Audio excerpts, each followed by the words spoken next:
اور اس سے پہلے ایک اور چیز میں واضح کروں کہ حکمت جو ہے وہ اللہ کی دین ہے. تو آج کا ورکشاپ حکمت کا سبسٹیٹیوٹ نہیں ہو سکتا. تو حکمت کی ضرورت مجھے بھی ہے, آپ کو بھی ہے, اور اللہ سے ہمیں سب سے زیادہ جس چیز کو مانگنا چاہیے, یعنی جن چیزوں کو زیادہ مانگنا چاہیے, ان میں سے ایک چیز ہے حکمت. اللہ مجھے بھی اور آپ کو بھی حکمت عطا کرے. تو اگر حکمت ہمارے پاس ہے تو بس پھر ہم انشاءاللہ چیزیں صحیح رہیں گی انشاءاللہ. تو آج ہم ذرا فیصلوں کے بارے میں اصولی کچھ باتیں کریں گے, لیکن یہ اصول جو ہے نا وہ حکمت اگر نہیں ہے تو بس اللہ سے ہی مانگی جائے. ضروری نہیں ہے کہ ان اصولوں کو جاننا حکمت کا متبادل ہو جائے. تو ہم سب کو حکمت کی بہت ضرورت ہے. جتنی حکمت اور جتنی اللہ تعالی ہمیں حکمت عطا کریں گے اتنا ہماری زندگی میں نکھار آئے گا, چیزیں ٹھیک ہوں گی انشاءاللہ. فیصلے سے متعلق یعنی ڈیسیشن میکنگ سے متعلق جو ہیں وہ چند باتیں شروع میں اور کروں گا, اور پھر میں ایک فریم ورک شیئر کروں گا آپ سے. سب سے پہلے یہ دیکھنا ہے کہ ہم کسی بھی معاملے میں چاہ کیا رہے ہیں, ہم چاہتے کیا ہیں. ایکچولی ہم جو چاہ رہے ہیں یہ چاہنا کتنا مناسب اور جائز ہے, یعنی شرعی اعتبار سے بھی اور اخلاقی اعتبار سے بھی. بہت سے لوگ فیصلہ جس معاملے میں فیصلہ کرنا چاہ رہے ہوتے ہیں اس معاملے میں وہ اپنی ڈیزائرز کو ریویو نہیں کر رہے ہوتے کہ یہ جو کچھ میں چاہ رہا ہوں یہ چاہنا کتنا ٹھیک ہے, یہ مجھے چاہنا چاہیے یا نہیں چاہنا چاہیے. یہ سب سے پہلا سوال ہے. مطلب اگر ہم اس کویسچن کو نہ اٹھائیں نا, کبھی کبھی ہماری خواہشات ہی ٹھیک نہیں ہوتی, ہم چاہ ہی غلط چیز رہے ہوتے ہیں. تو اگر میں جو فریم ورک شیئر کروں گا اگر اس کو ایک ایسی چیز پہ اپلائی کریں کہ ہم ایک جو چاہ رہے ہیں وہی ٹھیک نہیں ہے, تو اب فیصلہ کرنے کی کوئی بھی میتھڈالوجی یا کوئی بھی فریم ورک اس کے اوپر اپلائی کر دیں تو وہ بات ہی ٹھیک نہیں ہے. مطلب شرعی اعتبار سے بھی اور اخلاقی اعتبار سے بھی جو ہم چاہ رہے ہیں وہ کتنا مناسب, کتنا جائز, کتنا ٹھیک, کتنا درست ہے. دوسرا جو سوال ہے فیصلہ کرنے سے ریلیٹڈ وہ یہ ہے کہ جس معاملے میں آپ سمجھتے ہیں کہ آپ کو فیصلہ کرنا ہے یا یہ سچویشن ہے جس میں آپ کو ایک ڈیسیشن لینا ہے, تو دوسرا سوال آپ کو یہ کرنا چاہیے کہ کیا یہ آپ کا ڈومین ہے یا نہیں ہے. اور اگر یہ آپ کا ڈومین ہے تو کیا سوللی آپ کا ڈومین ہے, یعنی صرف آپ کا ڈومین ہے, یا یہ کسی اور کا بھی ڈومین ہے. یعنی یہ شیئرڈ ڈومین کی ڈیسیشن میکنگ ہے یا یہ اس ڈومین کی ڈیسیشن میکنگ ہے جس میں بس آپ ہی ہیں.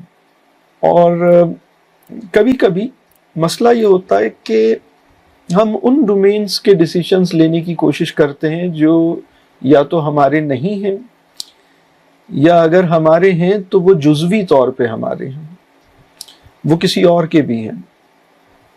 اور کبھی کبھی ہم کسی ایتھارٹی کے انڈر میں ہوتے ہیں. مطلب ایتھارٹی سے مراد یہ ہے کہ مطلب اگر آپ فیملی میں ہیں تو والد صاحب ایتھارٹی ہیں یا شوہر ایتھارٹی ہیں, یا ایک آرگنائزیشن میں کام کرتے ہیں تو آپ کی آرگنائزیشن کے آپ کے جو ہیڈ ہیں یا جو بھی آپ کے امیڈیٹ ہیڈ ہیں وہ ایتھارٹی مطلب ان کے پاس ہے. تو وہ آپ کوئی فیصلہ اگر کر رہے ہیں تو آپ کو یہ دیکھنا ہے کہ بھئی یہ آپ فیصلہ کرنا بھی چاہیے, آپ فیصلے کے لیے انٹائٹلڈ ہیں یا نہیں ہیں. یہ دوسرا سوال ہے. تیسرا جو سوال ہے وہ یہ ہے کہ یہ فیصلہ کم علمی میں تو نہیں کیا جا رہا. آپ کے پاس فیصلہ کرنے کے لیے جتنا علم ہونا چاہیے وہ علم آپ کے پاس ہے بھی یا نہیں ہے. اور اگر اتنا علم نہیں ہے تو فیصلہ کرنا خطرناک ہے. مطلب بہت کم علم کے ساتھ آپ ایک اتنا بڑا فیصلہ کر رہے ہیں, آپ کتنا واقف ہیں اس پورے معاملے سے جس معاملے میں فیصلہ کرنا ہے. اور اب خاص طور پہ وہ معاملہ جو بڑا معاملہ ہے, وہ ابھی ہم دیکھتے ہیں کہ بڑا معاملہ کون سا ہوتا ہے اور چھوٹا معاملہ کون سا ہوتا ہے. پہلے میں نے یہ بات کر دی کہ زندگی کا سب سے بڑا فیصلہ کون سا ہوتا ہے, اس کے بعد جو فیصلے ہیں اس میں بڑے اور چھوٹے کا ایک آرڈر بن سکتا ہے, تو وہ ابھی ہم دیکھیں گے. تو یہ تیسرا سوال ہے کہ اگر وہ کوئی بڑا معاملہ ہے تو اس میں ہمارے پاس علم ہونا چاہیے، اور جتنا بڑا معاملہ ہے اتنا زیادہ علم ہونا چاہیے، علم حاصل کریں پھر اس کا. اور لا علمی کے ساتھ یا کم علمی کے ساتھ کسی بڑے معاملے میں فیصلہ کرنا بہت خطرناک ہے. تو یہ تیسری بات ہو گئی. چوتھی بات یہ ہے کہ ہمیں یہ بھی دیکھنا چاہیے جس معاملے میں ہمیں فیصلے کی ضرورت پڑ رہی ہے کیا یہ فیصلہ فوری طور پہ کرنا ضروری ہے، کیا ابھی ڈیسیشن لینا ضروری ہے، اور اگر ابھی ڈیسیشن نہیں لیا تو کیا ہوگا. اسی کی فلپ سائڈ بھی ہے اسی سوال کی کہ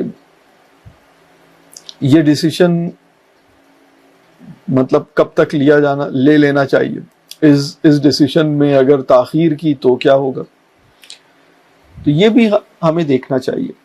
ڈیسیشن میکنگ کا جو کانٹیکسٹ ہے اس میں کچھ اہم، یعنی سمجھ لیں کہ فیصلہ کرنے کے اصول سے پہلے کچھ اور چیزیں جو دیکھنی ہیں وہ میں نے آپ سے شیئر کی.